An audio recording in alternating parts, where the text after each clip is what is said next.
What's poppin', y'all? Welcome back to another YouTube video, and today we're taking a look at another YouTube video, and this is a film review. Today we're going to be taking a look at another Netflix animated movie, or I think it's a Netflix animated movie, but it is a sequel, which I didn't realize until a couple of minutes ago when I was getting sort of game clips. No, when I was getting screenshots for this video, I found out that it is a sequel to White Snake, and this one is actually called Green Snake, and I really did enjoy it. It gave me Ready Player One vibes, and I'm not really sure on to why, other than the main character looks similar to the main character of Ready Player One.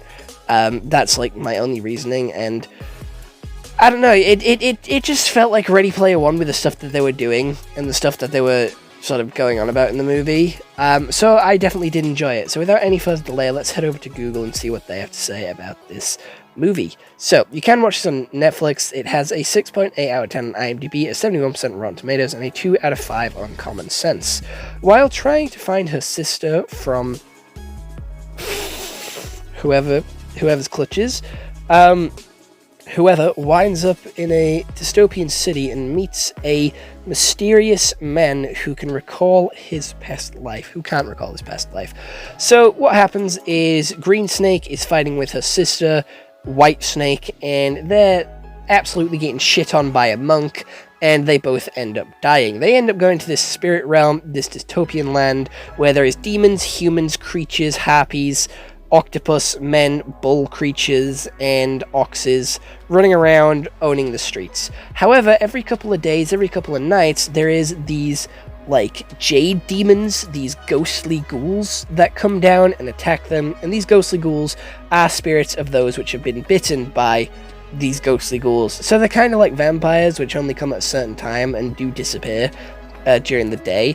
So, you know, every citizen is scared, they're running, there's clans, there's, you know, gangsters and groups and territories which our main character has to fight through, go through to find supplies of food and find, you know, other things. She ends up meeting this fox lady, this Kitsune Two-Face, and she learns a little bit about the world from this Kitsune and how to find their way out, which is going through the snakehead at the right time. She then has to accept her past and work out what she needs to do to, you know, get over her sort of obsession.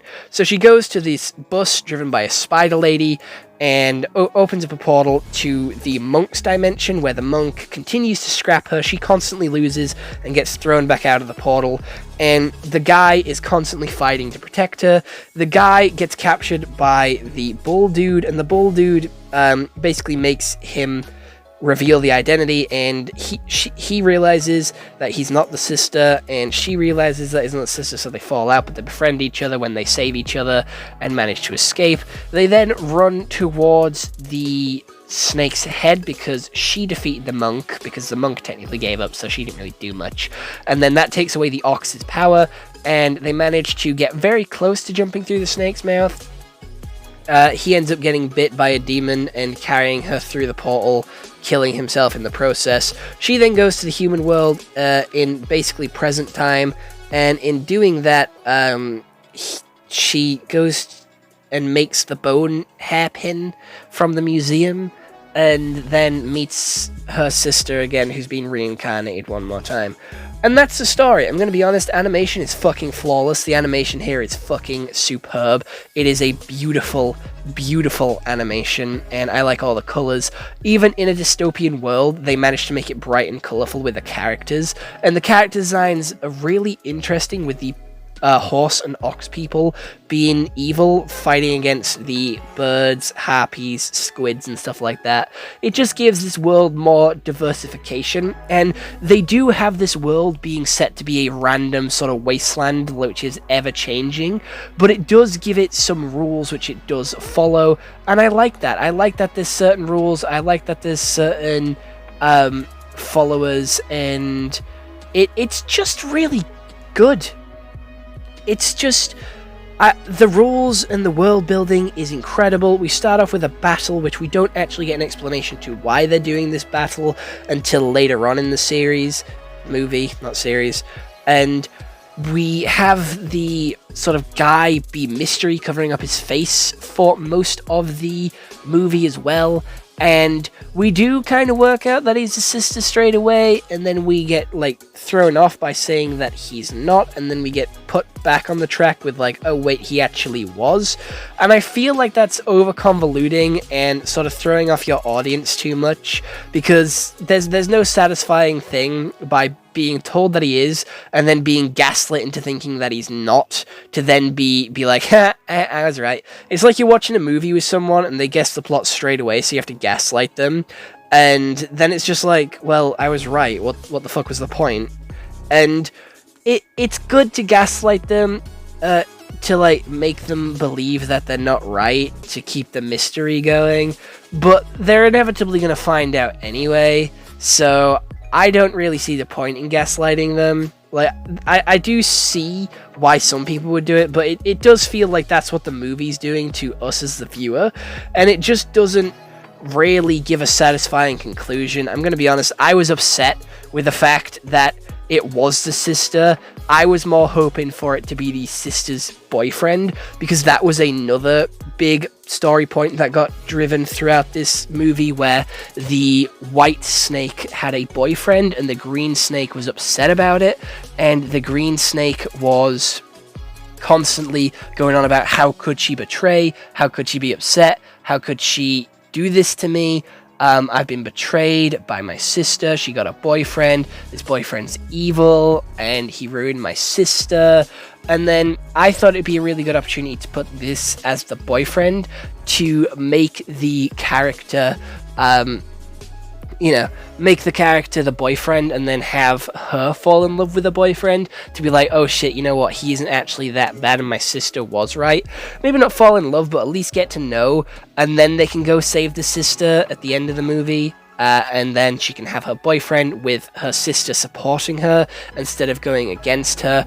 I just think that makes it a little bit more of a wholehearted movie than a over-convoluted mess which they tried to throw in here. I do actually like this movie, I'm going to be honest. I like the world building, I like the characters, I like the cinematography. The Spider-Woman was fucking sick, although she was only in it for a bit, and she did crash her bus. She didn't really seem to care that she crashed her bus, but she did crash her bus, and that technically puts her out of a job, because she was the protector, defending those that want to go through this random portal that's in her bus, and that's fucking sick. Like, there is randomness to it, but it's all there for a reason. Like, it makes sense. It's a reasonable randomness, and it's just exciting because you never know really what to expect next. There is a good story flow to the point where it all makes sense, but you never know where it's going to take you next, and it keeps you guessing. And there is a decent mystery to, like, the world, but the character mystery ain't there, chief. The connection between the characters sort of does grow, and it does follow that sort of, oh, we're friends, but he does something wrong, like lie to me to make us enemies, but I'm going to forgive him because he'll prove himself to me. And it kind of does that, but it kind of feels forced, like I mentioned earlier, with that gaslighting of us to be like, oh no, wait, we changed our mind. She isn't actually the sister. It's who is it? It's someone else. It just feels really cheap, and I am focusing on that a lot, but the rest of the world's really cool, except for the two Skibidi toilet fuckers. There is two little Skibidi toilet bastards, which did upset me, I am going to be honest. There is two little kids in this movie, which follow the fox lady, the kitsune lady, and they fucking grow and shrink their heads, but they look so similar to Skibidi Toilet that it does upset me. I am going to be honest. I do not appreciate the Skibidi Toilet characters. I don't think they're based on Skibidi Toilet, but that's all that I could see, and I have been brain rotted so much that the Skibidi Toilet was just there. It was just there and pressed into me, and I was so upset. But as you can see from the screenshots on screen, you can see why I feel like it's very similar to Ready Player One, and the randomness and the so many references and connections that there is in Ready Player One. We do get that here, but with like Chinese mythology with the Bull King, the harpies, the horse and like bull creatures. They are all over in like Chinese mythology, especially the legend of Sun Wukong, or the, I don't know what it's actually called. I don't know what his legend's actually called. I do know it, but it's escaping my mind right now. Journey to the West. There we go, that's what it's called. And I quite like that story. I quite like that, and I'm glad that they're making connections here. I learnt about that with the Monkey King, the Monkey Kid, which is a Lego sort of brand. And you know what? They're pretty good teachers, not gonna lie. And I thought the connections and the references to that story were pretty cool. Obviously, I know the Lego Monkey Kid is going to sort of simplify it, but I still got some of the references and some of the connections that were made with this series and with this film. And the dimensional art change I thought was really pretty, where they made the characters more smoky and more sort of sketched. I really liked that art style change. I thought it was really cool, really interesting to create that art style change with it was just a nice art style change, which made a lot of creative impact, to be fair. I really liked it.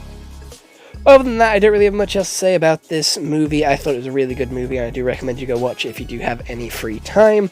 But other than that, I hope you all enjoyed this YouTube video. I'll see you all in the next one. Hope you all have an excellent day, and goodbye. Stay home and stay safe. This movie, it's a solid 8 out of 10 in my opinion. I think it's quite good, so go check it out. And I will have to go check out the prequel, or the one that actually came out first, The White Snake.